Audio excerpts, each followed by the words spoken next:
What do you even start with what just happened in NASCAR this weekend? You ever watch a race, and halfway through it, you just feel something big building underneath the surface? That tension where the energy feels completely off, and then boom, everything changes in a matter of seconds, and the entire race gets flipped upside down before you can even process what just happened. That is exactly the kind of moment we just lived through at Talladega Superspeedway. And honestly, this is the kind of stuff that reminds you why this sport can be absolutely electric to watch, but also why it can be absolutely brutal when things go wrong at 200 miles per hour. And here's the thing. Today we are not just talking about one story coming out of this race weekend. There are three major developments here, and each one hits a little differently. One of them carries serious consequences going forward. Another shows the deeply emotional side of what drivers deal with week to week in this sport. And the last one puts this whole situation into a historical perspective that is going to genuinely surprise you. So there's a lot to unpack here. But real quick, if you're a true NASCAR fan and you enjoy talking about this sport at a real level, go ahead and hit that like button and subscribe to the channel. Everything starts with Bubba Wallace. And unfortunately this week, it does not start in a good way.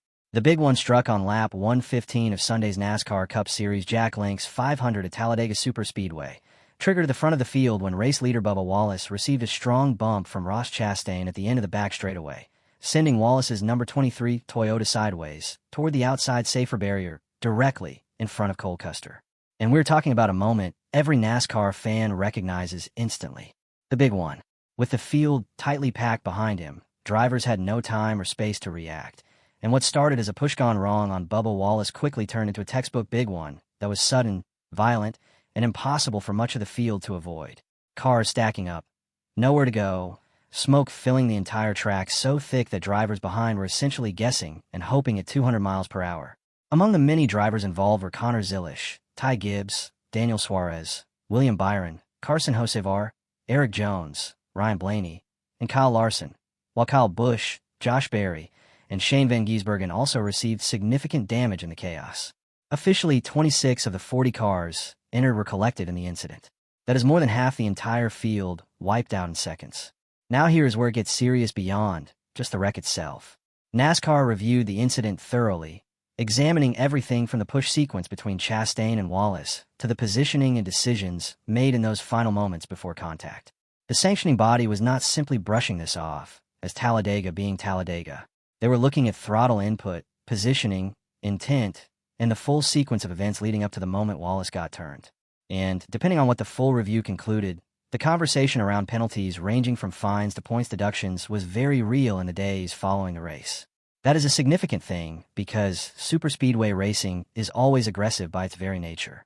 Everyone is packed together inches apart, pushing at nearly 200 miles per hour, and one small mistake can trigger disaster for the entire field. Most of the time NASCAR calls it a racing deal and moves on.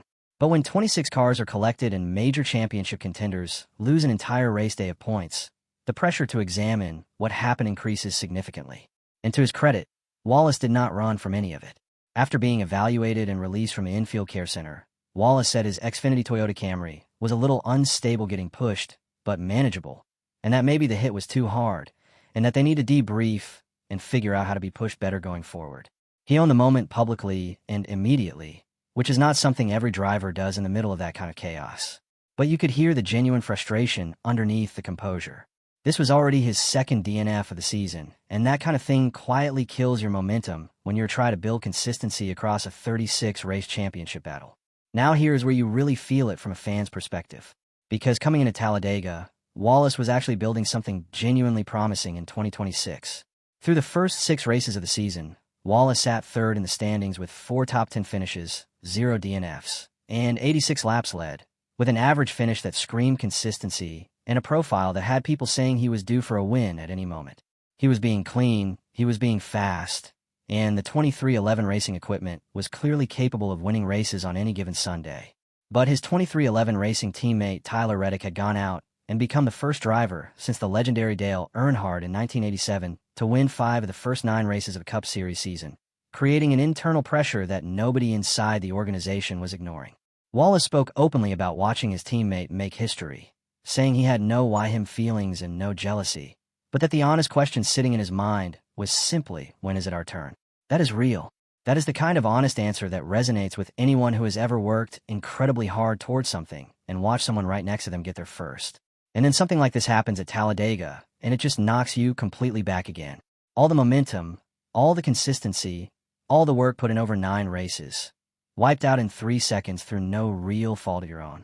That is the brutal reality of superspeedway racing, and it is the part that stings the most when you're on the wrong end of it. Now let's zoom out to the third part of this story, because this one puts everything into a perspective that really matters. After the wreck, everyone started asking the same question almost immediately. Was this the biggest crash Talladega has ever seen? And the honest answer is not quite, but it comes very close. At 26 cars involved, Sunday's wreck now firmly joins the group of the largest big ones in NASCAR Cup Series history at Talladega, but it falls just short of the all-time record. The largest crash in NASCAR Cup Series modern-era history is the 28-car pileup during the October 2024 Yellowwood 500 playoff race at Talladega, which set the modern benchmark when Austin Cindric was turned by a bump from Brad Keselowski with just 5 laps remaining, collecting nearly the entire field, including 8 playoff drivers. Before that, the previous record had been set in the 2003 Aaron's 499 at the same track, which for years had been considered the benchmark for sheer scale of destruction in a single NASCAR incident. So Sunday's crash joins that list. It does not top it, but it absolutely belongs on it. And the way it happened was classic Talladega in every single sense. Like most Talladega crashes, it started with a push gone wrong, with Wallace turned into the outside wall after contact from behind, triggering a chain reaction that left drivers with nowhere to go as smoke filled the track and visibility disappeared almost instantly. Drivers in the back had 0 time to react. You hear radio calls saying it is a parking lot back here, and that pretty much tells you everything you need to know about what it felt like from inside those cockpits. And this is exactly why Talladega always sits at the center of these moments in NASCAR history. At nearly 200 miles per hour, drivers are locked in a tight drafting packs where even the smallest mistake can trigger a multi-car wreck, and unlike other tracks, there is virtually no margin for error.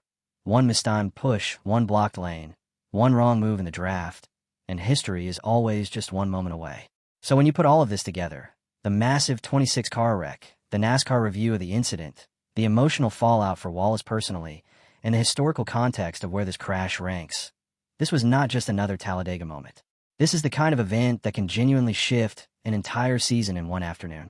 If NASCAR decides to take any formal action after their review, that could change Wallace's entire trajectory during the 2026 championship battle. Even without a penalty, the DNF hurts in the standings at a critical point in the year when consistency is everything heading toward the playoff cutoff. And as fans watching all of this unfold in real time, we are left knowing that at Talladega, this can happen again at literally any moment. That is what makes this track exciting. That is what makes it stressful. And honestly, that is what makes NASCAR exactly what it is at its core. Now I want to hear directly from you. Do you think this was just a racing incident, or should NASCAR have taken formal action against anyone involved in Sunday's push sequence? Drop your honest thoughts in the comments below. And here is my take as a fan who watches this sport every single week with no filter. I do not think Bubba Wallace should be suspended or heavily penalized for what happened Sunday. I genuinely do not. This looked like classic superspeedway racing from everything we saw. At Talladega, you are always operating right on the absolute edge of control. When you are pushing at those speeds in those tight drafting packs, it takes almost nothing for things to go completely sideways. One slight angle difference, one mistimed push, and the whole field pays the price. That is exactly what this felt like watching it unfold. I understand completely why NASCAR reviewed it. When more than 26 cars are torn up in a single incident and major championship contenders are eliminated from entire race day, you have to examine everything. The data, the throttle input, the radio communications, all of it. That is their responsibility, especially when that many cars and that many people are involved. But from everything visible on the broadcast and from multiple camera angles, this did not look intentional, and it did not look reckless beyond what we normally accept and expect at these tracks every single time the series visits Talladega or Daytona. If anything, Sunday just showed once again how dangerous and genuinely unpredictable superspeedway racing still is in 2026, even with all the safety improvements made to the cars and the track over the past 2 decades. And this really does hurt Wallace at the worst possible time in his season.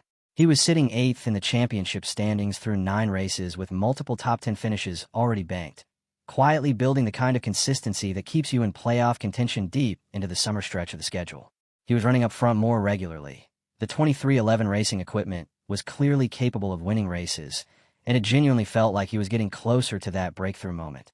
And then a DNF like this one just resets the entire narrative overnight.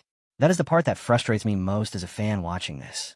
Not even the crash itself, but what it takes away from a driver who is actually putting together one of the strongest stretches of racing of his entire career.